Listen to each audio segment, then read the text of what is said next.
Hello friends, आज के इस लेक्चर में हम लोग बात करने वाले हैं रीट के बारे में। तो चलिए डिस्कशन स्टार्ट करते हैं। हम लोग सबसे पहले समझते हैं कि रीट क्या होता है। रीट क्या होता है इसे हम लोग देखते हैं। भारत के संविधान के न्यायालय को कुछ विशेष शक्तियां या अधिकार प्रदान किए हैं, जिसके द्वारा न्यायालय इन शक्तियों का प्रयोग करते हुए किसी व्यक्ति, अधिकारी या प्राधिकारी को ये कार्य करने से रोकने का निर्देश देती है। इस प्रकार का आदेश चाहने वाला व्यक्ति न्यायालय में याचिका दायर कर सकता है। इस याचिका को ही रीट के नाम से जाना जाता है। यानी कि वह कुछ भी जिसे एक अधिकार के तहत जारी किया जाता है वह याचिका है और इसे ही रीट के नाम से जाना जाता है। अनुच्छेद 32 और अनुच्छेद 226 के तहत भारतीय संविधान के तीसरे भाग में प्रदत्त मौलिक अधिकारों को लागू करने के लिए भारत का संविधान उच्चतम न्यायालय और उच्च न्यायालय को अधिकार प्रदान करता है। अनुच्छेद 32 और अनुच्छेद 226 क्या कहता है इसे हम लोग देख लेते हैं। अनुच्छेद 32 यानी कि आर्टिकल 32 मेनली दो तरह के राइट या पावर के बारे में बात करता है। पहला यह कहता है कि यदि किसी व्यक्ति का फंडामेंटल राइट वायोलेट हो रहा है तो वो डायरेक्ट आर्टिकल 32 यूज कर सकता है और सुप्रीम कोर्ट को अप्रोच कर सकता है। और दूसरा यह कहता है कि आर्टिकल 32 सुप्रीम कोर्ट को यह पावर देता है कि वो फंडामेंटल राइट को प्रोटेक्ट करने के लिए 5 तरह के रीट इशू कर सकता है। मतलब कि आर्टिकल 32 यहाँ पर मेनली दो तरह के राइट्स और पावर की बात करता है। पहला यह कहता है कि यदि किसी व्यक्ति का फंडामेंटल राइट वायोलेट हो रहा है तो वह व्यक्ति डायरेक्ट आर्टिकल 32 यूज कर सकता है और सुप्रीम कोर्ट को अप्रोच कर सकता है। और दूसरा यह कहता है कि आर्टिकल 32 सुप्रीम कोर्ट को यह पावर देता है कि वह फंडामेंटल राइट को प्रोटेक्ट करने के लिए 5 तरह के रीट इशू कर सकता है। रीट जारी करने का जो पावर आर्टिकल 32 में दिया गया है सेम पावर आर्टिकल 226 यानी कि 226 में दिया गया है। आप अनुच्छेद 226 यानी कि आर्टिकल 226 को यूज करके हाई कोर्ट को अप्रोच कर सकते हैं। मतलब कि आप आर्टिकल 32 का यूज करके सुप्रीम कोर्ट को अप्रोच कर सकते हैं और आर्टिकल 226 का यूज करके आप हाई कोर्ट को अप्रोच कर सकते हैं। और आर्टिकल 32 को डॉक्टर भीमराव अंबेडकर ने हार्ट एंड सोल कहा है। हार्ट एंड सोल मतलब कि डॉक्टर भीमराव अंबेडकर ने आर्टिकल 32 को हार्ट एंड सोल कहा है। तो यह बात हमें याद रखना है कि डॉक्टर भीमराव अंबेडकर ने आर्टिकल 32 को हार्ट एंड सोल कहा है। अब हम लोग देखते हैं कि रीट कितने प्रकार के होते हैं। रीट के प्रकार क्या क्या हैं वो देखते हैं। तो रीट 5 प्रकार के होते हैं। पहला बंदी प्रत्यक्षीकरण या फिर होबियस कॉर्पस जिसे कहते हैं। दूसरा परमादेश या मैंडामस। और तीसरा उत्प्रेषण या जिसे सरसरारी कहते हैं। और चौथा निषेधाज्ञा जिसे प्रोहिबिशन भी कहते हैं। और 5वां रीट जो है वह है अधिकार परीक्षा जिसे को वारंटो कहते हैं। अब हम लोग इन सभी को डिटेल में डिस्कस करते हैं, समझते हैं कि इनका क्या मतलब होता है। सबसे पहले हम लोग समझते हैं होबियस कॉर्पस के बारे में यानी कि बंदी प्रत्यक्षीकरण के बारे में समझते हैं कि यह क्या कहता है, इसका क्या मतलब होता है। तो हेबियस कॉर्पस एक लैटिन शब्द है जिसका अर्थ होता है आपके पास शरीर होना चाहिए यानी कि शरीर सहित पेश करना। जब किसी व्यक्ति को गिरफ्तार किया जाता है तो न्यायालय बंदी प्रत्यक्षीकरण का आदेश दे सकती है। आदेश का अर्थ है कि गिरफ्तार करने के 24 घंटे के अंदर व्यक्ति को मजिस्ट्रेट के समक्ष अनिवार्य रूप से पेश करना है। यदि न्यायालय व्यक्ति को अवैध तरीके से गिरफ्तार पाती है तो उसे छोड़ने का अधिकार दे सकती है। इसका मतलब यह हुआ कि रीट ऑफ हेबियस कॉर्पस एक ऐसे इंसान को रिलीज के लिए यूज किया जाता है जिसे इलीगली डिटेन कर लिया गया हो।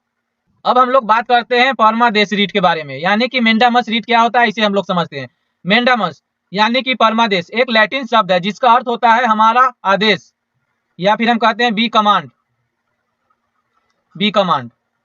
यह आदेश तब जारी किया जाता है जब कोई सरकार या उसका कोई उपकरण अथवा अधीनस्थ न्यायाधिकरण या निगम या लोक प्राधिकरण अपने कर्तव्य के निर्वहन करने में असफल रहते हैं।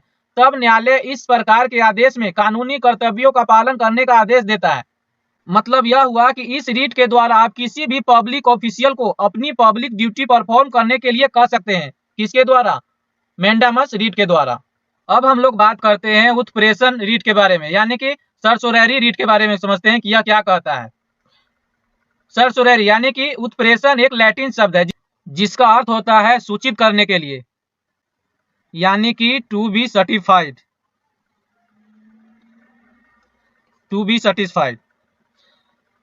सर्वोच्च न्यायालय अथवा उच्च न्यायालय द्वारा अधीनस्थ न्यायालय ट्रिब्यूनल या अर्ध न्यायिक प्राधिकरण द्वारा जारी किए गए आदेश को रद्द करने के लिए उत्प्रेषण रीट को जारी किया जाता है। मतलब कि इस रीट के द्वारा सुप्रीम कोर्ट और हाई कोर्ट लोअर कोर्ट को कोई कमांड दे सकता है। लोअर कोर्ट को मतलब कि सुप्रीम कोर्ट या हाई कोर्ट लोअर कोर्ट को कोई कमांड दे सकता है कि वो अपने रिकॉर्ड को इन्हें सबमिट करे रिव्यू के लिए। मतलब यह हुआ कि इस रीट के द्वारा सुप्रीम कोर्ट और हाई कोर्ट लोअर कोर्ट को कोई कमांड दे सकते हैं कि वो अपने रिपोर्ट को इन्हें सबमिट करे रिव्यू के लिए। रिव्यू में यह देखा जाता है कि लोअर कोर्ट का जजमेंट इलीगल तो नहीं है। लोअर कोर्ट के जजमेंट इलीगल हो सकते हैं जब एक्सेस ऑफ जुरिडिक्शन हो, लैक ऑफ जुरिडिक्शन हो, या फिर जुरिडिक्शन अनकॉन्स्टिट्यूशनल हो, या फिर नेचुरल जस्टिस के प्रिंसिपल का वायोलेशन हो। इन स्थिति में लोअर कोर्ट के जजमेंट इलीगल माने जाते हैं। अगर इनकी जजमेंट इलीगल पाया जाता है तो उससे समाप्त कर दिया जाता है। अगर लोअर कोर्ट का जजमेंट इलीगल पाया जाता है तो इसके जजमेंट को पूरी तरह से समाप्त कर दिया जाता है।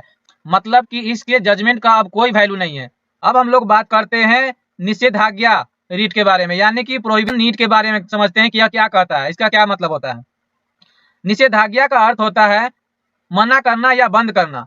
आम बोलचाल में इसे स्टेट ऑर्डर के रूप में जाना जाता है। इस अधिकार के द्वारा उच्च न्यायालय या उच्चतम न्यायालय अपने अधीनस्थ न्यायालय या अर्ध न्यायिक सिस्टम को कार्यवाही रोकने का आदेश देती है।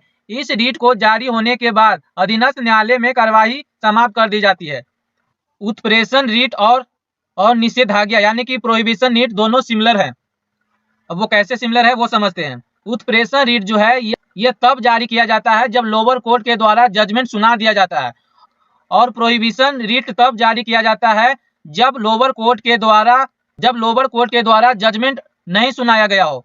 यानी कि लोअर कोर्ट के जजमेंट सुनाने के बाद उत्प्रेषण रीट को जारी किया जाता है, और लोअर कोर्ट के जजमेंट के सुनाने से पहले प्रोहिबिशन रीट जारी किया जाता है। मतलब कि प्रोहिबिशन यूज किया जाता है जब तक लोअर कोर्ट ने अपने जजमेंट अनाउंस नहीं किया हो। अगर लोअर कोर्ट ने अपने जजमेंट अनाउंस कर दिए हैं तब उत्प्रेषण रीट का यूज किया जाता है। अब हम लोग बात करते हैं पांचवें रीट के बारे में, यानी कि आखिरी रीट के बारे में समझते हैं कि यह क्या कहता है। यह अधिकार परीक्षा यानी कि को वारंटो। को वारंटो एक लैटिन शब्द है जिसका अर्थ होता है किस वारंट द्वारा, या कह सकते हैं आपका अधिकार क्या है। यह रीट तब जारी किया जाता है जब कोई व्यक्ति किसी सार्वजनिक पद पर बिना किसी अधिकार के कार्य करता है, तो न्यायालय इस रीट के द्वारा उसके अधिकार के बारे में जानकारी प्राप्त करती है। उस व्यक्ति के उत्तर से संतुष्ट न होने पर न्यायालय उसके कार्य करने पर रोक लगा सकती है। अब हम लोग बात करते हैं कि रीट जारी कौन करता है, इसके बारे में समझ लेते हैं। तो रीट जारी करने का अधिकार सर्वोच्च न्यायालय और उच्च न्यायालय के पास है। अनुच्छेद 32 और अनुच्छेद 226 के तहत इन्हें रीट जारी करने का अधिकार प्रदान किया गया है। जैसा कि हमने अभी डिस्कस किया कि यदि किसी व्यक्ति का फंडामेंटल राइट वायलेट हो रहा हो तो वह डायरेक्ट आर्टिकल 32 यूज कर सकता है और सुप्रीम कोर्ट को अप्रोच कर सकता है, और ठीक इसी तरह आर्टिकल 226 यूज कर सकता है और हाई कोर्ट को अप्रोच कर सकता है। तो दोस्तों यह था हमारा आज का लेक्चर रीट के बारे में। तो आज हम लोगों ने डिस्कस किया कि रीट क्या होता है, कितने प्रकार के होते हैं और इसे कौन जारी करता है। अगर आपको यह लेक्चर पसंद आता है तो जरूर लाइक, शेयर और सब्सक्राइब करें। अगर आपको किसी भी टॉपिक का पीडीएफ चाहिए तो आप हमारे टेलीग्राम चैनल को ज्वाइन कर सकते हैं। हमारे टेलीग्राम चैनल का लिंक इस वीडियो के डिस्क्रिप्शन में दिया हुआ है, आप लोग वहां से हमारे टेलीग्राम चैनल को ज्वाइन कर सकते हैं। मिलते हैं अगले वीडियो में, तब तक के लिए धन्यवाद।